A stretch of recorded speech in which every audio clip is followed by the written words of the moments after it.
તો રાજકોટમાં સાયકલોથોન 2025નું આયોજન કરવામાં આવ્યું, જેમાં કેન્દ્રીય મંત્રી મનસુખ માંડવિયાએ ફ્લેગ ઓફ કર્યું હતું। સાંસદ પરસોત્તમ રૂપાલા પણ હાજર રહ્યા હતા। તો કાલાવડ રોડથી સાયકલોથોનની કરાઈ શરૂઆત। 4000થી પણ વધુ લોકોએ સાયકલોથોનમાં ભાગ લીધો હતો। સમગ્ર દેશમાં પ્રધાનમંત્રીજીના આહવાન પર ફિટ ઇન્ડિયા મૂવમેન્ટ ચાલી રહી છે। પ્રધાનમંત્રીજીએ દેશના નાગરિકોને ફિટ રહેવા માટે 10% ઓઇલનો ઉપયોગ કરવાનું ટાળવા કહ્યું છે, એટલે કે 10% ઓઇલનો ઉપયોગ ઓછો કરીને આપની પોતાની ફિટનેસ વધારવા માટે કહ્યું છે। મોદીજીએ મન કી બાતમાં પણ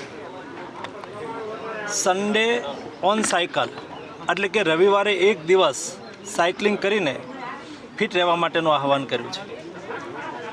સમગ્ર દેશમાં દરેક સન્ડે 5000થી વધારે સ્થાનો પર સાયકલિંગનો કાર્યક્રમ થાય છે।